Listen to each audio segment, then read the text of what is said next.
रशीदी जी देखिए, ये जो भ्रम कहें इसको, संशय कहें इसको, या ये वाकई आपको ऐसा लगता है, क्योंकि आप तो बड़े जानकार हैं इसके, क्या वक्फ बोर्ड की जितनी संपत्ति 8 लाख एकड़ से ज्यादा की संपत्ति कही जाती है सर, और कमाई सिर्फ 1.5 करोड़, एक्सेप्टेबल है सर ये?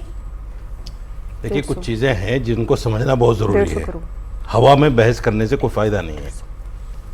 अभी जो नॉन मुस्लिम की बात हुई, या बार बार ये कहा जाता है कि जो राम मंदिर या मंदिरों के ट्रस्ट हैं उनमें हिंदू मुसलमान की एंट्री क्यों नहीं है, इसको समझ लीजिए बिलाल भाई।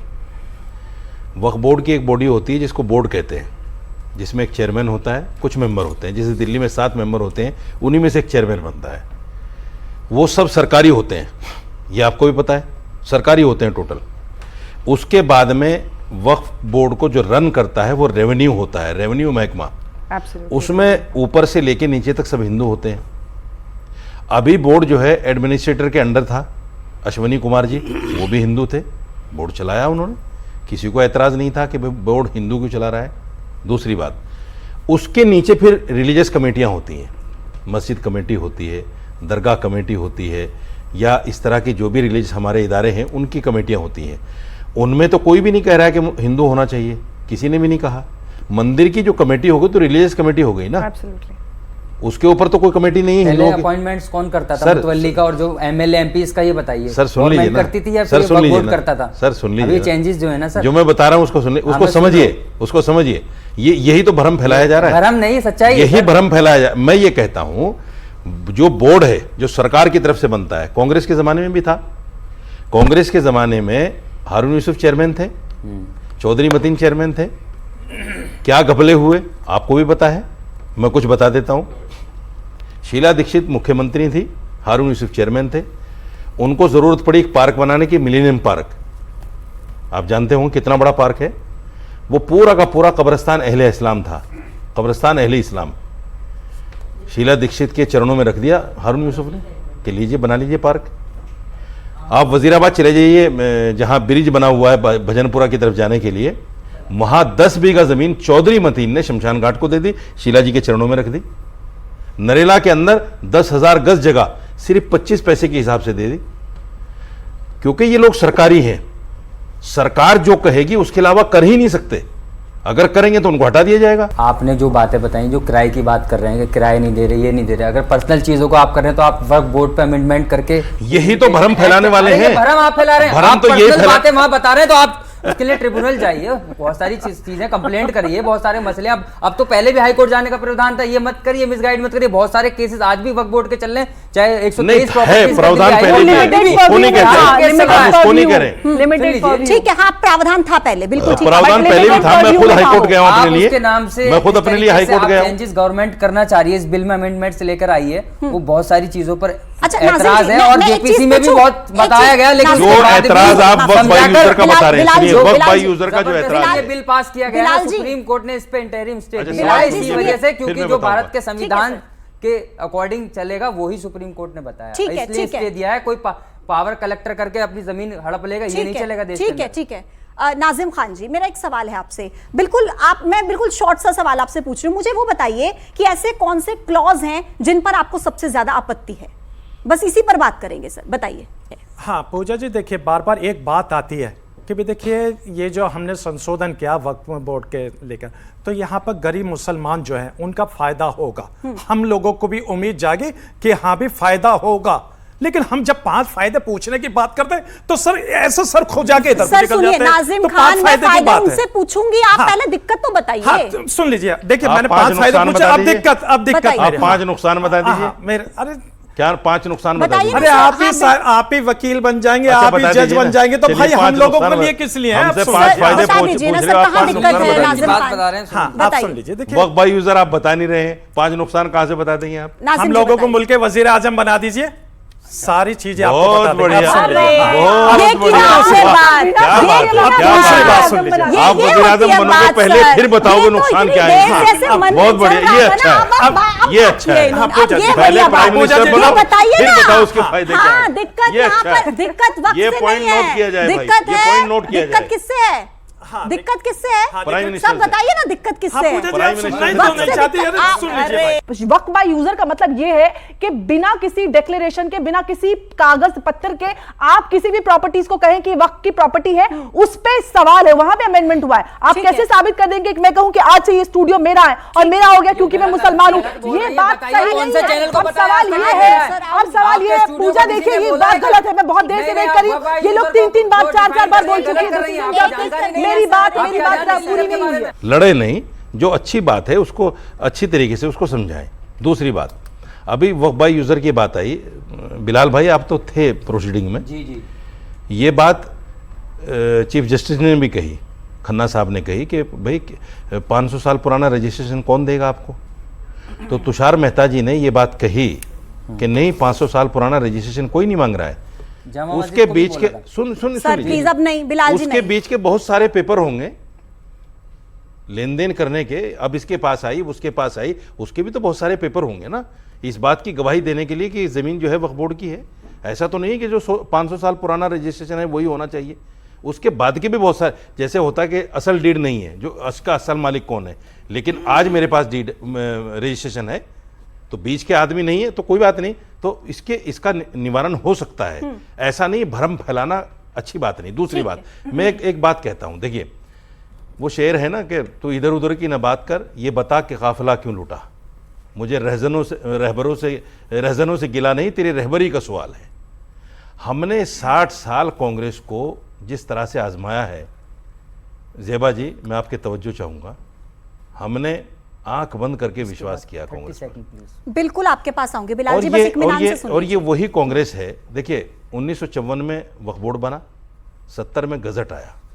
जिस वक्त ये गजट आया, कांग्रेस के पास एक बहुत सुनहरा मौका था मुसलमानों को उनकी प्रॉपर्टी देने का। यही वो कांग्रेस है जिसने गुरुद्वारा प्रबंधक कमेटी बनाई और उनकी प्रॉपर्टी और उनके गुरुद्वारे सिखों को दे दिए, कांग्रेस नहीं दिए। अगर कांग्रेस चाहती 1970 का गजट आने के बाद में ये सारी प्रॉपर्टियां मुसलमानों की एक कमेटी बनाती और उनसे कहती ये प्रॉपर्टी आपकी है, आप इसका संचालन करो और गरीब लोगों की मदद करो इससे, लेकिन नहीं किया। 22,000 संपत्तियां, भैया 2200 कितनी है मुझे सही पता नहीं, ठीक। दिल्ली के अंदर है। हाँ। 250 इमामों को ये वक्फ बोर्ड सैलरी वक्त पे नहीं दे पाता, 17 महीने सैलरी रुक जाती है। ये तो बहुत बहुत बड़ी बात है, अगर इतनी प्रॉपर्टी होने के बाद सैलरी तक नहीं निकल रही है तो। आप सही बिलाल मुद्दे जी पे आप बात ये ही नहीं करते बताइए, आप लोग। बिलाल जी आप जज्बाती हो जाते हो, सर आप जवाब भड़क जाते दीजिएगा। हो। सर ठीक है, आप इनकी बात का भी जवाब दीजिएगा और मेरी बात का भी जवाब जो नाजिम खान ने नहीं दिया। मुझे वो 3 दिक्कतें बता दीजिए जो आपको इस कानून से हैं। पहले जो चीज़ें थी, जिस तरीके से अपॉइंट होता था वो सिर्फ वक्फ बोर्ड करते थे, जैसे एमएलए एमपीज मुस्लिम होंगे सिर्फ और सिर्फ, और जो एंट्री ये गैर मुस्लिम की कर रहे हैं दो वो लोगों उनके की, अंडर में पहले नहीं नहीं थी। आ रहा। सुन लीजिए सर, एक मिनट ASI वाली सुन प्रॉपर्टी बोलने मेरी बात सुन लीजिए अभी भी नहीं है ना, पहले ये दिन अब है। देख लीजिए, अब यही तो बात है, सुनते आप नहीं बोलिए, सर। मैं बोल दिया ना उनको, आप देखिए, बोलिए। हमें अपने बोर्ड के अंदर नॉन मुस्लिम की एंट्री नहीं चाहिए। अच्छा, ठीक है। क्यों नहीं और- चाहिए सर, ये भी बता दीजिए ना, मैं वैसे पूछ रही हूँ क्यों नहीं चाहिए, दिक्कत क्या है? दिक्कत ये रीजन बता है, दीजिए। जब दूसरे धर्म एंट्री नहीं दे रहे तो हम क्यों दें? नहीं, हमारा बोर्ड है, हम अच्छा, अपने तरीके अच्छा, से चलाएंगे। सुनिए ना, दूसरे सुन लीजिए, धर्म- गवर्नमेंट अच्छा, का अगर हो गया- इन्वॉल्वमेंट रहता है, अच्छा, अगर गवर्नमेंट का सुप्रीम कोर्ट ने इन्वॉल्वमेंट रहता है, सुप्रीम बट- कोर्ट ने सुन लीजिए, जो का तो कानून रख लिया सर, नहीं, और सर। एंट्री हो गई तो फिर क्या करेंगे आप? सर प्लीज एक नहीं, तो फिर क्या भाजपा जा करेंगे? रही है, भाजपा के पास सर, कितने सुनिए ना। मुसलमान एमएलए बताइए सर, कितने एमपीज हैं बिलाल जो अपने खान नाम जी, से वो करना चाह बिलाल रहे हैं? खान जी, देखिए, आप इस पर जरा गौर से सोचिए, गवर्नमेंट कैसे हड़प लेगी जगह? गवर्नमेंट क्या मोदी जी अपने नाम रजिस्ट्री करा लेंगे या अमित शाह करा? भाई सब जब सरकार के कब्जे में कोई चीज़ आ गई तो सरकार की रहेगी, सरकार की मतलब आवाम की हमारी रहेगी। दूसरी बात, अभी भी जो है सरकार के अंडर में ये वक्फ बोर्ड के का जो पूरा कंट्रोल है वो गवर्नमेंट के पास होता है। इसलिए देखिए, अब इस बिल पर बात कीजिए, इस बिल का मकसद क्या है, इस बिल से लोग क्यों घबराए हुए हैं? पहली बात तो जितनी भी लोगों ने लैंड को ग्रैब किया हुआ है उसको वापस लेना है गवर्नमेंट को। दूसरी बात है कि जितने लोगों को किराएदारी के नाम पे कब्जा किया है, या तो उनको नोशनल रेंट देना पड़ेगा, और फिर दूसरी बात है कि उनकी लीजें होंगी, वो लीज रजिस्टर होंगी। इससे गवर्नमेंट ऑफ इंडिया को अरबों खरबों रुपया मिलने वाला है। और उसके बाद जो इन्होंने कहा कि किस काम के लिए बनाई, ये ज़रूरी नहीं है कि अगर किसी ने किसी काम के लिए दी है, अगर उससे कोई अच्छा काम हो जाए, जैसे कि मिसाल के तौर पे किसी ने कब्रिस्तान के लिए ज़मीन दी है, अब मौजूदा हालात में वह नहीं बन सकता, तो यूनिवर्सिटी बनाई जा सकती है। और यूनिवर्सिटी में, अलीगढ़ यूनिवर्सिटी में है, उसमें एक हद तक काफ़ी लोग हिंदू बच्चे भी पढ़ते हैं। जामिया में तो इस वक्त मैं कह रहा हूँ तकरीबन बराबर बराबर के होने वाले हैं। हमदर्द यूनिवर्सिटी में पढ़ते हैं, तो तालीम जो है, बस इसको बात को मैं ख़त्म कर रहा हूँ। तो इसलिए गवर्नमेंट का मकसद ये है कि जो लैंड ग्रैबर्स हैं, एक तो उनसे वापस ली जाए, दूसरी बात है कि एआई का ज़माना है, सब कंप्यूटराइज की जाए। ठीक है, कितनी जमीन है, एक मिनट बस। एक सवाल मेरा है आपसे, एक सवाल, एक काउंटर क्वेश्चन। आप कह रहे हैं कि ये संशोधन से जो सरकार को अरबों खरबों का फायदा होगा, है ना? लेकिन मेरा सवाल ये है, क्या इसके बाद ये गारंटी हो जाती है कि जो गरीब मुस्लिम की बात करते हैं, पसमानदा मुसलमानों की बात करते हैं, उनका भी फायदा होगा? बिल्कुल, और इसी काम के लिए तो अमित शाह ने कहा है। मैं अमित शाह का स्पोक्स पर्सन नहीं हूँ, ना मैं उनको बहुत ज़्यादा सपोर्ट करता हूँ, लेकिन उन्होंने कहा है कि भाई मैं किसी हिंदू को ये इसका फायदा देने वाला नहीं हूँ। और दूसरी बात है कि कोई पैसे थोड़ी बांटे जाएंगे गरीब मुसलमानों में या हिंदुओं में।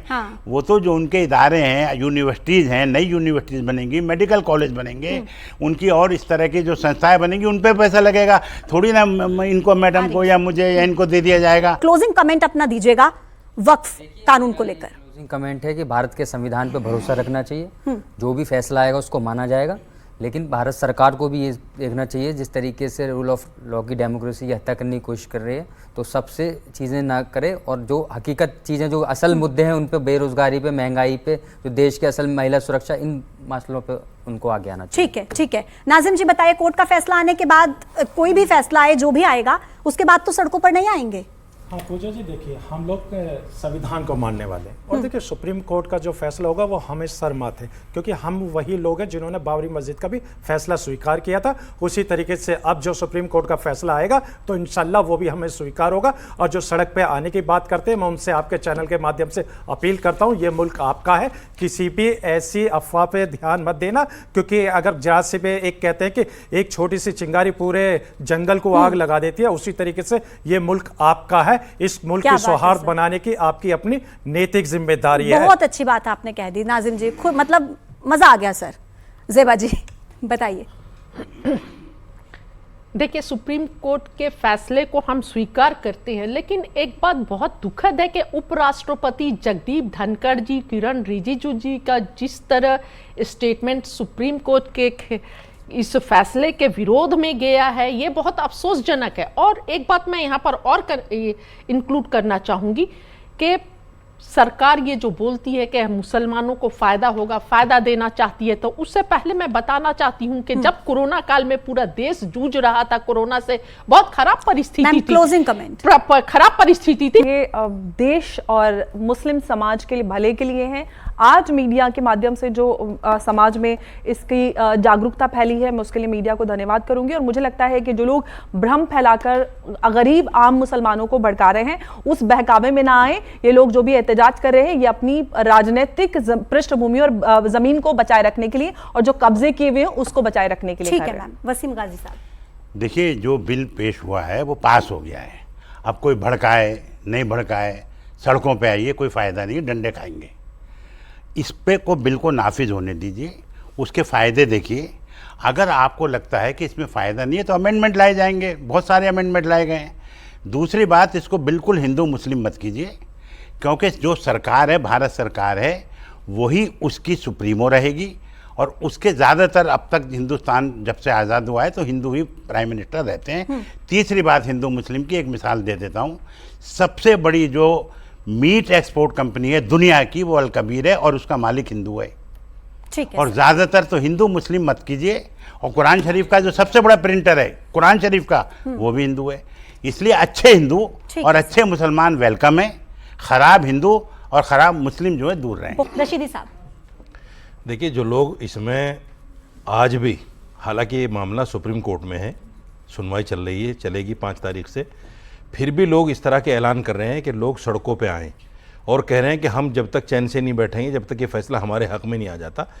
ये लोग देश में फसाद कराना चाहते हैं और मैं ख़ास तौर से असदुद्दीन ओवैसी को कहूँगा कि ये आदमी दंगा कराना चाहता है देश में, और इस हद तक दंगा कराना चाहता है कि आने वाले टाइम में इसको ये कहने का मौका मिल जाए कि देखो हिंदुस्तान में मुसलमान सेफ नहीं है, हमें दूसरा मुल्क दे दो। ये जिन्ना बनना चाहता है। ऐसे मुसलमानों को, ऐसे लोगों के बहकावे में नहीं आना चाहिए। और कांग्रेस भी जो जिस तरह से भड़का रही है, कांग्रेस की 60 साल की सरकार हमारे सामने है। हमें उन चीज़ों से सबक लेना चाहिए कि कांग्रेस ने हमें दलित से बदतर जिंदगी जी है, और हमारे जो मामलात हैं, आज देखिए नौकरियों में, पार्लियामेंट में, विधानसभा में हम कहाँ हैं, ये सब कांग्रेस की देन है। ठीक है सर, आप सभी का बहुत बहुत धन्यवाद मेरे साथ इस चर्चा में जुड़ने के लिए। बहुत बहुत शुक्रिया, अपना कीमती समय आप सभी ने निकाला और इस मुद्दे पर